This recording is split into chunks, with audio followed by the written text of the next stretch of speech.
Hello, dear Sangha.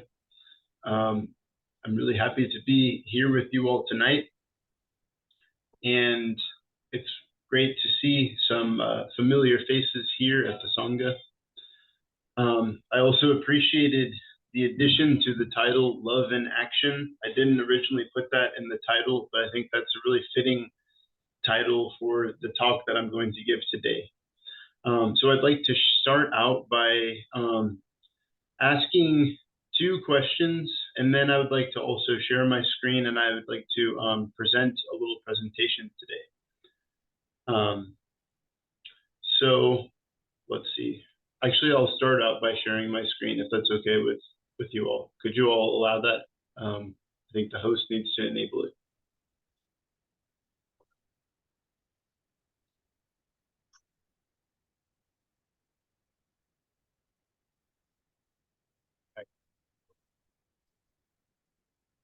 So turning on screen sharing. We are.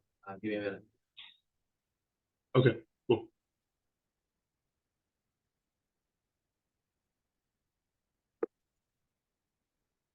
There, you should be able to do that now. Sweet, thanks.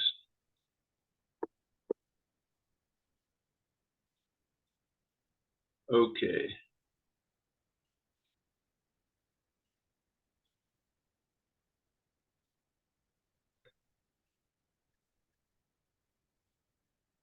Cool.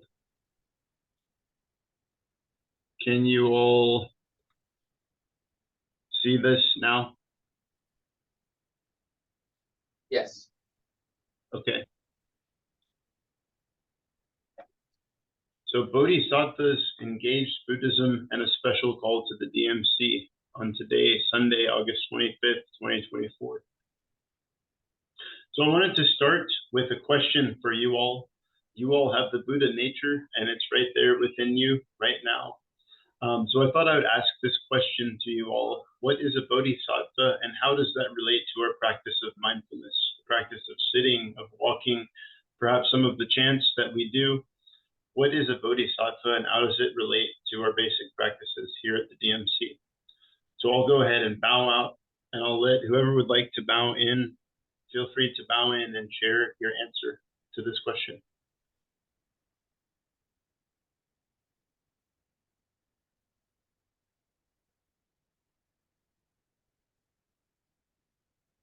Alex bowing in.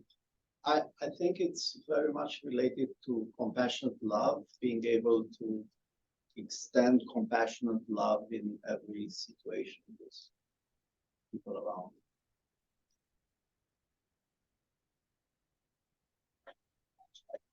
Jane bowing in. I think it also implies the one who is awakened and is willing to stay on earth to help other beings to be awake, on the path to be awakened.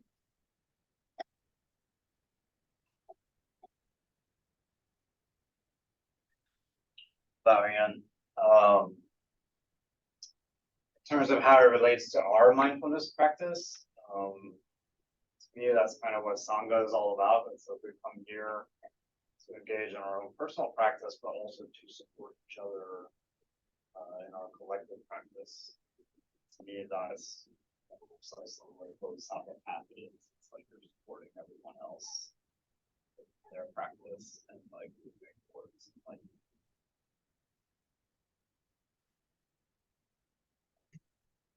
I'm bowing in.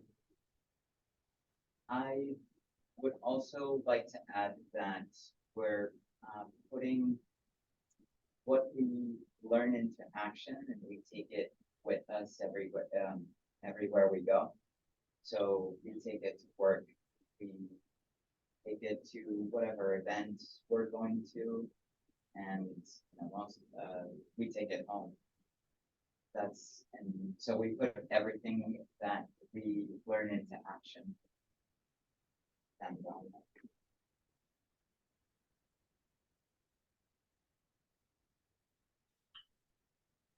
All right, thank you all so much for your answers. I have a second question for you, and this one's pretty quick. I think these two topics are very interconnected, and you all already touched on this answer. But the second question is, what is engaged Buddhism? What does that mean, and how does it relate to our mindfulness practice? I think the last answer greatly related to that. But if anyone else would like to bow in and share their answer to that question, feel free to do so.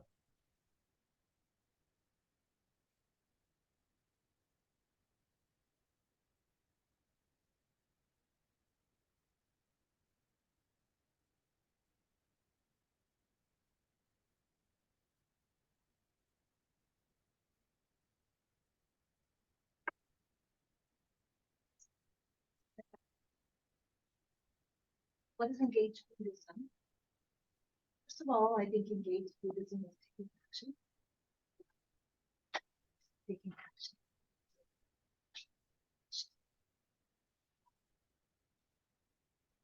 And I think it's kind of what people had said before. How does it relate to our mindfulness practice?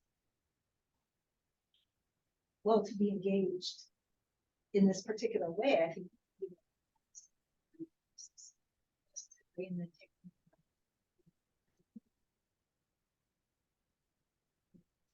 nation.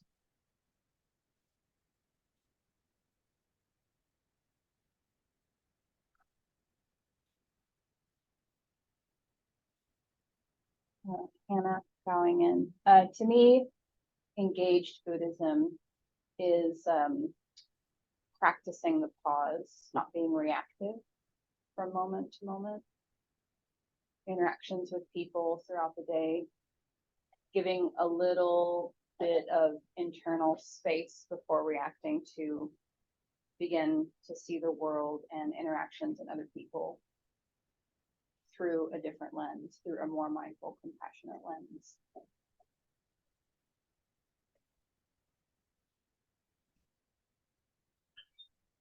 All right. Thank you all so much for sharing. I really appreciated your answers, and I always learn a lot from these quandaries as well. So, engaged Buddhism is a term that arose, and I think it's closely connected to Thich Nhat Hanh's practice, meaning that there is a tendency for perhaps Buddhism to be seen as a religion in which, or a practice in which, the monks kind of go off on top of a mountain and become hermits and separate themselves from society. And with the practice of Thich Nhat Hanh and Thich Nhat Hanh's teachings, engaged Buddhism is more of an understanding of a practice where we're engaged in our everyday life and bringing the practice of mindfulness into all of our encounters. When we speak, when we listen, when we work, when we play, when we're at home, when we're with our friends, when we're with our coworkers. So with the notion of interbeing, actually the absence of the notion, the reality of interbeing, we can see that no matter what we do, we're engaged. When we breathe in the air, we're engaging. When we cultivate presence, there's no way that we can exist separate from anyone else. And so the more we practice Buddhism, we start to see that all of Buddhism is engaged Buddhism in a certain way. And there's also this aspect of naturalness. So there's a saying in Buddhism that if my hand is gashed and cut open, I'm not going to have to think very much about what I'm going to do to take care of that hand. I just simply start to bandage it up and take care of it. In a similar way, when we start to see our interconnected nature, we see that we are one with the people that are suffering as well.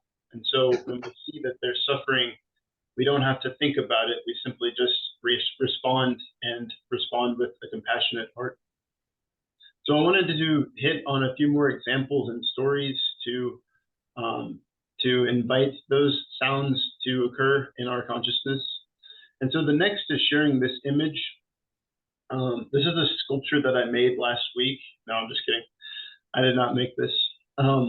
This is a famous sculpture of Avalokiteshvara, who is a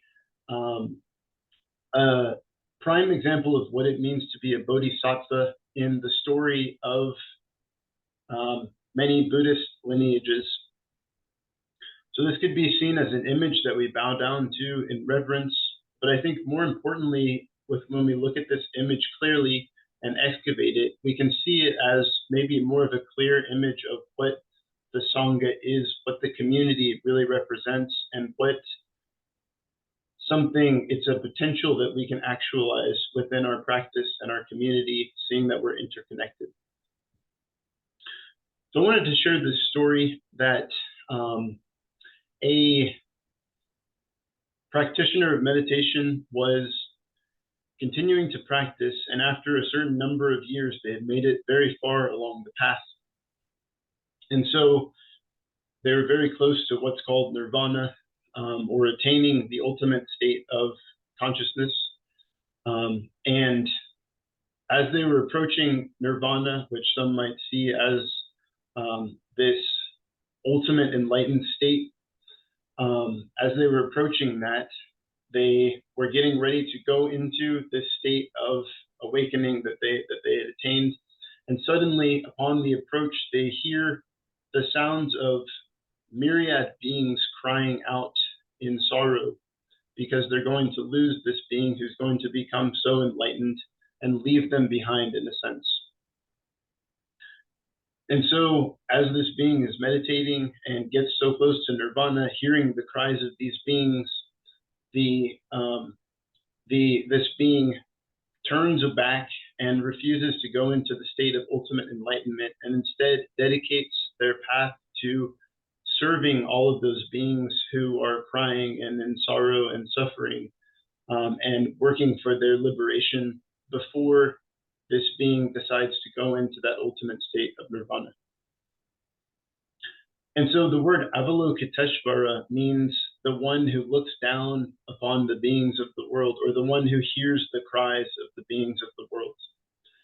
And so that's a really fundamental part about becoming a bodhisattva, is that you hear the cries of the beings of the world and you respond, and you're not indifferent. You don't just keep going on with your life, but you're really touched by those beings and their cries, and you really commit and dedicate your life, your practice, to doing something to help transform those beings' suffering. So we can see that in little ways. Maybe it's just offering a smile when we engage with someone who's angry and irritated, or maybe not even angry and irritated. Maybe it's just taking a mindful breath to tend to our own sorrow and our own woe and our own difficulties that come up. So this example of Avalokiteshvara is very powerful. And I also think maybe Avalokiteshvara did enter into that state of enlightenment, because I think once you become so-called enlightened, which is a term that I don't like to use too much because it implies you have to strive for something, but once you become so-called enlightened, then you would probably turn around and see and be aware of how much people are suffering. And then you couldn't turn away. You would have to give your life in service, in compassion, in gratitude for this experience of being able to help beings transform their suffering. So the story continues. Avalokiteshvara hears the cries of the beings, and after a while of serving them with this vow of trying to help them transform, Avalokiteshvara realizes, wow, there's a lot of beings out there that are suffering from deep-seated sorrows and things that are extremely hard to transform. So if you look at our society, at our culture, you can see that if you look really deeply, or maybe not even so deeply, it's there, the awareness is there. You can see that there's beings that are suffering in many ways. There are people that are unhoused. There are people that are struggling with myriad addictions. There are people that are dealing with grief and trauma and childhood abuse. And there are people that are returning from wars and people that have experienced myriad injustices. There's people that are locked up in prison and have experienced a lot of pain and difficulty in our culture and in the world.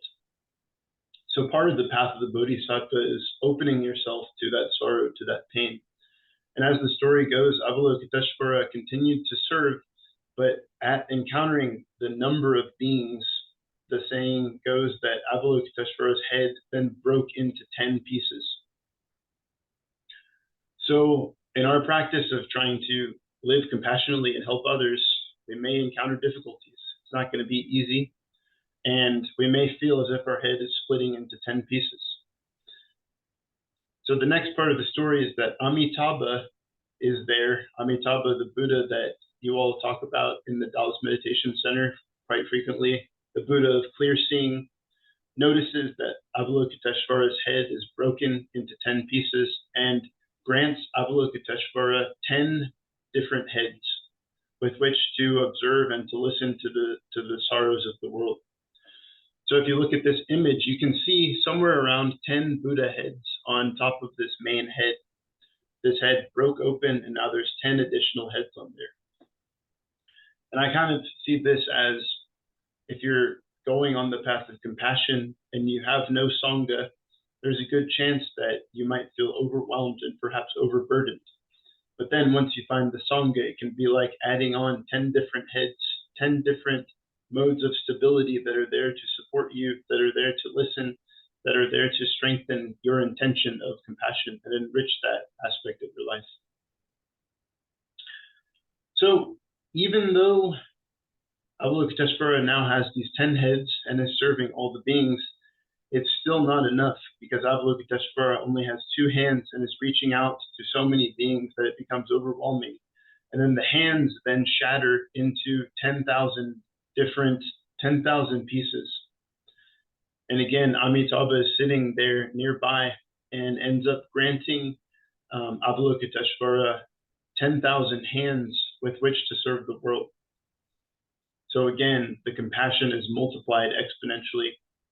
And if you look at this image, you can see behind the head below, there's so many different hands sticking out.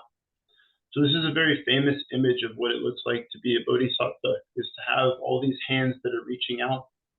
And all these hands are reaching out to alleviate the suffering of the world, to alleviate the suffering of the beings of the world. And so it's kind of hard to see, but if you look closely, there's also an eye in the center of each of these hands. So an open eye in the center of each of these hands. And what that represents is doing things with mindfulness, with concentration, with insight. You're doing these actions in an awakened way so that when you reach out, you're fully present, and that awakened awareness is coming towards the beings and helping them to relieve their suffering. A second part is that some of the hands contain something, they're grasping something. You can see this big group of grapes on the right. You can see a tool as well. You can point out myriad things, and the Bodhisattva reaches out with these 10,000 hands, and in each hand is something that is unique to help the welfare of a certain being. So it's not just blindly reaching out to an aid without considering what the person needs. It's really considering what this being needs to awaken and then offering that as best as we can. So that could be something as simple as a pen or a pencil. It could be some car keys. Maybe we need to give someone a ride. It could be a toothbrush or hygiene gear. It could be some money if the occasion is right. It could just be food. And perhaps it's even an empty hand with that open eye. Maybe it's just a pat on the back or a loving touch. And that's all we need to serve that being in that moment. So that allows us to get creative about how we can serve. We may not have all the resources in the world, but we may have something that we can give to benefit beings in our lives. I wanted to, lastly, on this image, point out on this left side here, this staff right here. This staff actually belongs to another bodhisattva whose name is Ksitigarbha. And Ksitigarbha is the bodhisattva who intentionally goes into the darkest places, the hell realms it's called, where beings are suffering intensely. And Ksitigarbha's staff here on the left is made to go in and break open the gates of the hell realms, to go in and serve the beings that are caught in the deepest levels of afflictions. And so I really appreciate that image of ultimate compassion going into the darkest, deepest places.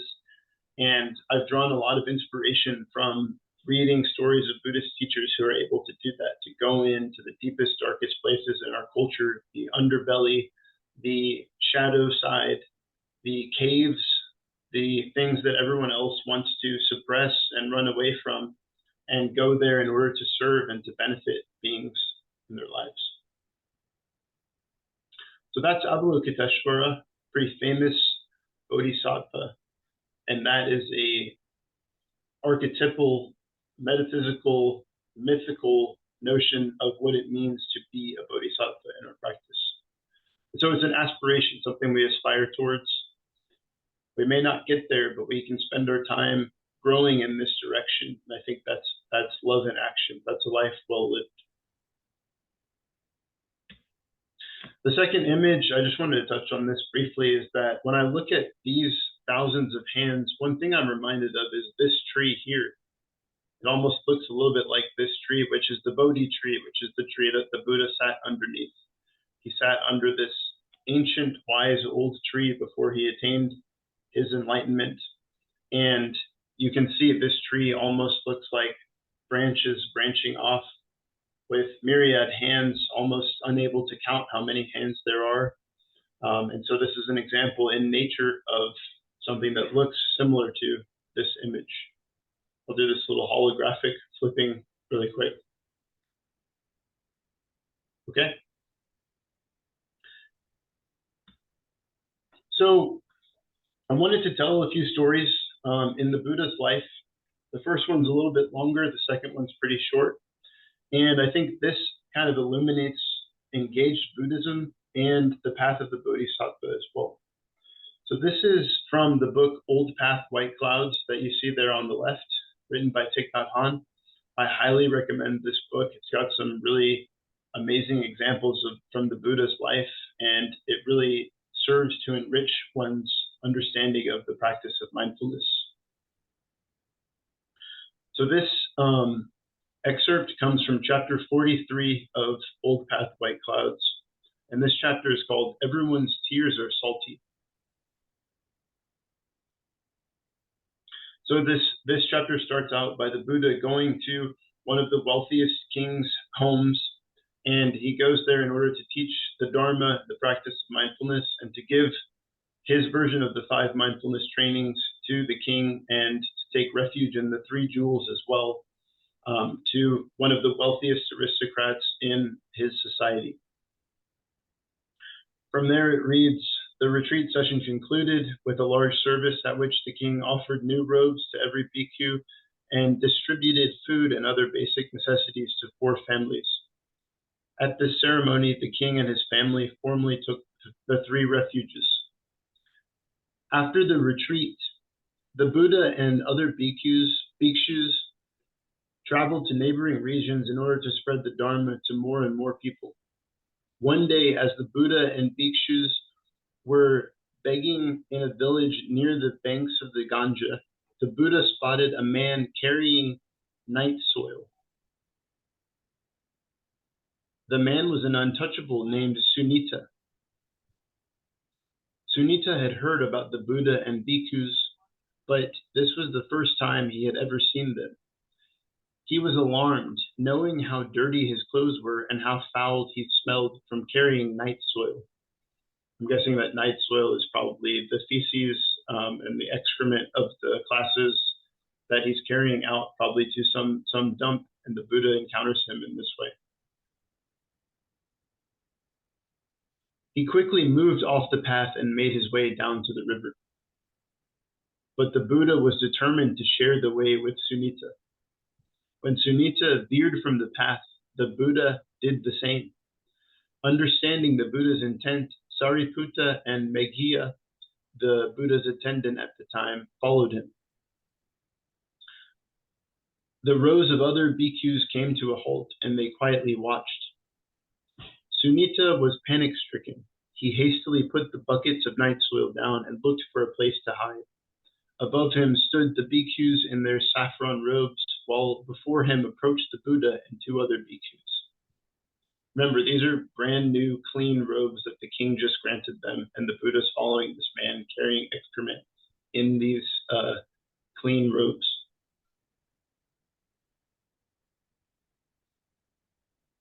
The Buddha approached, and Sunita waded up to his knees in water and stood with his palms joined. Curious villagers came out of their homes and lined the shore to watch what was happening. Sunita had veered off the path because he was afraid he would pollute the bhikkhus. He could not have guessed the Buddha would follow him. Sunita knew that the Sangha included many men from noble castes.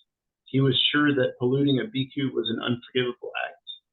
He hoped the Buddha and bhikkhus would leave him and return to the road, but the Buddha did not leave. He walked right up to the water's edge and said, "My friend, please come closer so we may talk." Sunita, his palms still joined, protested, "Lord, I don't dare." "Why not?" asked the Buddha. "I am an untouchable. I don't want to pollute you and your monks." The Buddha replied, "On our path, we no longer distinguish between castes. You are a human being like the rest of us.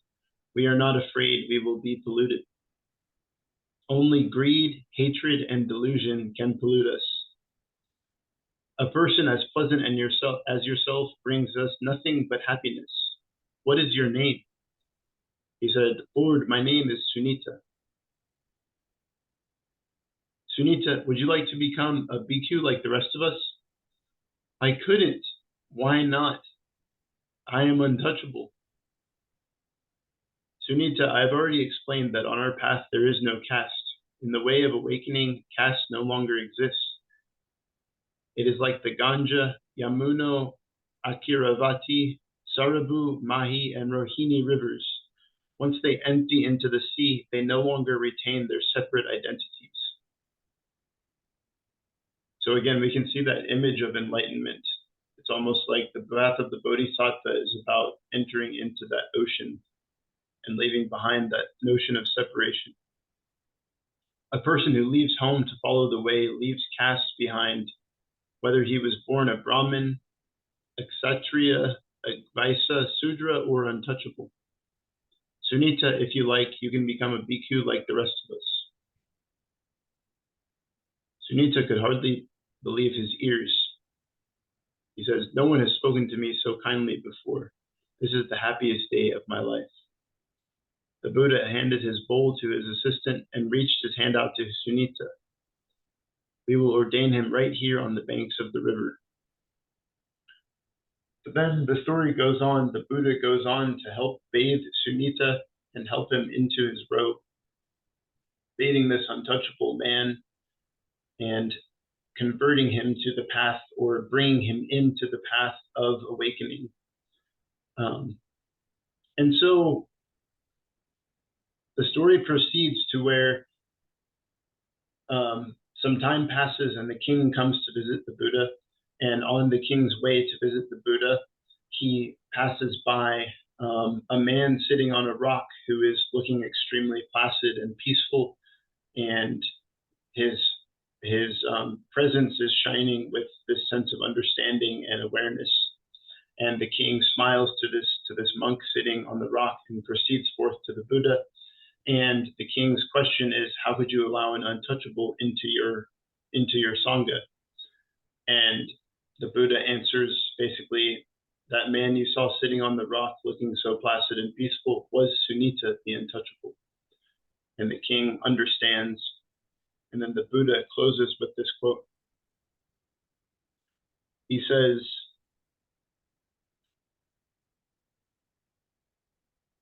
"To the eyes of an enlightened person, all people are equal. Every person's blood is red. Every person's tears are salty. We are all human beings. We must find a way for all people to be able to realize their full dignity and potential. That is why I welcome Sunita into the Sangha of Bhikkhus." So that's the end of the first story. And you can see that in human life, in everyday regular culture, it seems like we like to make distinctions between groups of people. We like to say this group is upper class, this group is lower class. We maybe see the separation between political parties, for example, and we try to avoid each other. We try to ignore our common humanity. And the path of the Buddha, the path of awakening, is the path of going beyond separation, going beyond all of these categories that we put ourselves in to separate each other, whether that's racially or religiously or in other ways, in other categories. We need to be able to see our interconnected nature, and we need to be able to have love and compassion for each other no matter where we are in the path, whether we're within the meditation center, within the Sangha, within the Plum Village practice, or just in the world in general. We need to be able to go beyond this separation and see deeply our interconnected nature. So I like that story because I think that eliminates engaged Buddhism. You would think that the Buddha is this great, high, enlightened being, and it's not something he would do to go engage with someone who's down on the streets. But in reality, that's the nature of awakening, is to go in and to dismantle all these barriers. So I wanted to share a second story. The first story was highlighted in this picture right here in the middle, which is from Old Path White Clouds. The second one is shorter and it's highlighted here on this picture on the right. And this comes from chapter 55.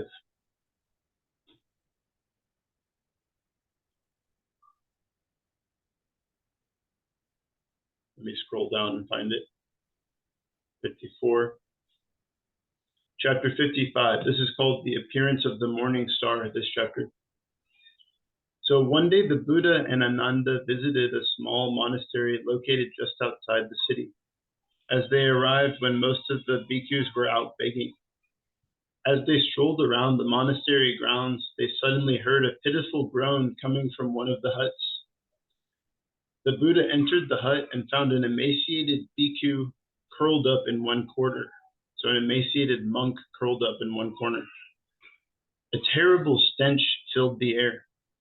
The Buddha knelt beside him and asked, "Brother, are you ill?" The bhikkhu answered, "Lord, I have dysentery." "Isn't anyone looking after you?" "Lord, the other brothers have gone out begging. There is no one here but me. When I first fell ill, several of the brothers did try to care for me, but when I saw I was of no use to anyone, I told them not to bother with me anymore." The Buddha told Ananda, "Go fetch some water. We will bathe our brother." Ananda brought a bucket of water and helped the Buddha bathe the sick bhikkhu. They changed his robe and lifted him back onto his bed. The Buddha and Ananda then scrubbed the floor and washed the bhikkhu's soiled robes. They were hanging the robes out to dry when the other bhikkhus returned. Venerable Ananda asked them to boil some water and prepare medicine for their brother. The community invited the Buddha and Ananda to eat with them. After the meal, the Buddha asked them, "From what illness is the bhikkhu in that hut suffering?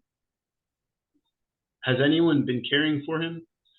"Lord Buddha, at first we tried to look after him, but then he asked us not to." Then the Buddha says, "Bhikkhu, if we don't look after each other when we are sick, who will? We must care for one another. Well, whether the sick, ill person is a teacher, a student, or a friend, we must tend to him until he has regained his health. If I were sick, would you tend to my needs?" "Yes, certainly," they said. "Then you must tend to the needs of any bhikkhu who falls ill. Caring for any bhikkhu is the same as caring for the Buddha." So caring for any bhikkhu is the same as caring for the Buddha. I might even extend that to caring for any sick person. Showing our love and compassion is the same as caring for the Buddha. So I'd like to invite one sound of the bell to kind of pause before I go to the next section of this talk. Is someone there able to ring the bell? Yeah.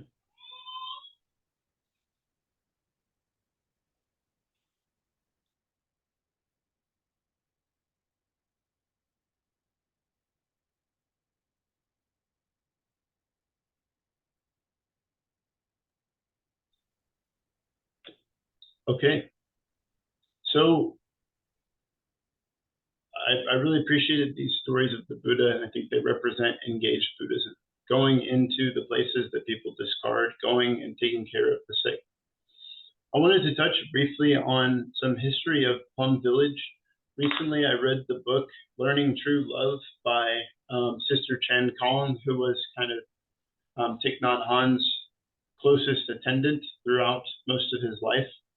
And up here on the left, you see these poor, hungry orphans.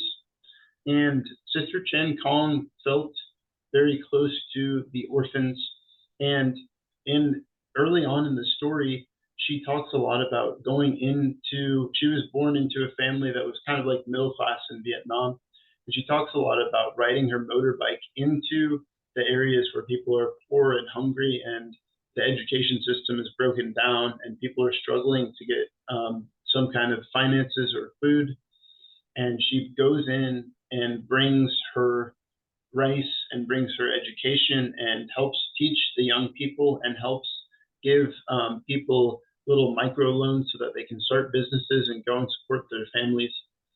And I thought that was a beautiful image of engaged Buddhism and the path of compassion, going down to the place where people are discarded and giving them the things that they need, giving them food, education, giving them money free of interest so that they can start a business. Not doing that with naivety, but really following up with them and seeing how things are going before giving them more sustenance that they need. This second image in the middle here is an image of the boat people. And these are refugees who were fleeing from Vietnam, fleeing from the communist government, fleeing from war, and were trying to cross oceans in order to reach a state of freedom. And as they were leaving and crossing the oceans, many of them were starving, many of them were falling off the boat and drowning, many of them were being attacked by pirates along the coast. And Thich Nhat Hanh and Sister Chan Kong gained the aid of the government in order to come in and help to rescue these boat beings. So we may think of Thich Nhat Hanh as someone who founded many beautiful monasteries, this way of mindful practice, mindful walking and breathing.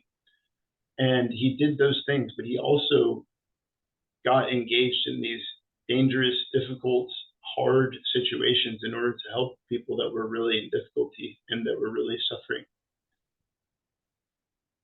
And that example of courage, I think, is very powerful. When Vietnam was being destroyed by weapons and bombs, these people came to help repair. And then on the right is a picture of Plum Village. And so Plum Village was originally made in France because the name comes from them planting plum trees, and the trees were planted so that the money from the plums might be sold to go help out the starving orphans back in Vietnam. So Plum Village, the plum trees are made to help the poor and the suffering. And I thought that image was pretty beautiful when we talk about Plum Village being a place where we can go to take the 5 mindfulness trainings, the 14 mindfulness trainings. That is the origin of it. So helping those who are poor and hungry and need help, need assistance, especially the children. I wanted to share a couple quotes from Thich Nhat Hanh, moving towards the end of this talk. If we take good care of ourselves, we help everyone. We stop being a source of suffering in the world, and we become a reservoir of joy and freshness. Here and there are people who know how to take good care of themselves, who live joyfully and happily. They are our strongest support. Whatever they do for everyone. So simply being mindful, practicing self-care, taking good care of ourselves, we can be engaged and we can help to transform suffering. It doesn't have to be going out, launching ourselves on the rocky oceans. This path is a way of starting to get engaged and help transform suffering. The second point is right livelihood, in which this quote illuminates. Any look at right livelihood entails more than just examining the situation in which we earn our paycheck. Our whole life and our whole society are intimately involved. Everything we do contributes to our effort to practice right livelihood, and we can never succeed 100%. But we can resolve to go in the direction of compassion, in the direction of reducing suffering, and we can resolve to work for a society in which there is more right livelihood and less wrong livelihood. So that right livelihood is something in which we're engaged in something where our love and compassion is present. We're not denying our love and compassion so that we can go into work. We're bringing that into our work that we do with the aim of reducing suffering. When we go to the supermarket with our money, the things that we buy, the things that we consume can also contribute to right livelihood and reducing suffering in the world. So just taking care of ourselves and just going into work with right livelihood with that intention, those are two very simple forms of engaged Buddhism. And those also constitute the path of the Bodhisattva as well. So I wanted to close with a couple more points. First is just a special thanks for the Taoist Meditation Center. Before I go into my special call, a special thanks to the Taoist Meditation Center. I've really appreciated being with this community for a number of years, seeing you all grow, seeing you all go through different ordeals and strive and continue to grow. And I think that I've really enjoyed reading the newsletter and seeing what new offerings have been made through the DMC. So there's the Death Cafe, there's the regular Sangha service on Sundays and on Wednesdays. There's the Young Enlightened Souls group on Tuesdays. There's Bobby's Interbeing Sangha on Wednesdays. And then there's also the ecstatic dance, sound baths, and community meals together. I think that you all have done a great job at getting engaged and offering some wonderful things to the community, some playful, fun things that people can get engaged in, as well as yoga and Tai Chi meditation workshops, and then also some arts and crafts type things I've also seen, movie nights and things like that. So first is just thank you all for what you already do. You're doing a great job. Keep it up. Keep growing. And now for the drum roll is my special call for the DMC. Now, this is just something that I want to offer to you all to kind of consider. It could just be a little seed that you take in and consider how to weave it in.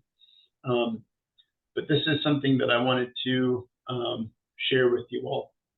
And so it comes through a quote that I found very inspiring. This is by Albert Schweitzer, one of the main founders of Doctors Without Borders, who was a preacher and also went abroad as a doctor to help people with myriad diseases and illnesses, kind of like we saw the Buddha doing there before. And in this quote, he says, "It's not merely enough merely to exist. It's not enough to say, I'm earning enough to support my family. I do my work well. I'm a good father, husband, churchgoer, or human being and Sangha member. That's all very well, but you must do something more. Seek always to do some good somewhere. Every person has to seek in their own way to realize their own true worth. You must give some time to your fellow human being. Even if it's just a little thing, do something for those who need help, something for which you get no pay but the privilege of doing it. Or remember, you don't live in a world all your own. Your siblings are here too." So my special call, again, reflecting on this image. When I read the newsletter, I see community meals, I see the guest speaker, I see some great fundraising opportunities and meditation workshops. And one of my call would be to go into areas in the community where people are suffering, where people are afflicted, and see about volunteering. It doesn't have to be a regular thing. It doesn't have to be purchasing a boat and heading out on Galveston and going out south of Texas to try to rescue people in the ocean. It can just be going downtown, maybe partnering with organizations that serve unhoused people, finding places where perhaps there's orphans or children that are suffering or struggling, finding places where people are on the verge of dying in hospitals and maybe they're lonely, I think you all can brainstorm and think about a way to get engaged in the community. And that's kind of my call to the DMC. I would like to open up the newsletter at one point and see, here's this call for volunteers to join at the stew pot downtown to serve meals, or to do this other activity to package food for people that are hungry in war zones or something like that. So that's my idea. That's my call for the DMC. And I think already you all are doing something like this, but I just wanted to excavate that a little bit more through this talk. And again, I'm really grateful for the DMC and happy to be with you all in this practice, and happy to be able to give this talk to you all today and to learn from you all as well. So I will go ahead and bow out. Thank you all for listening, and have a great rest of your day.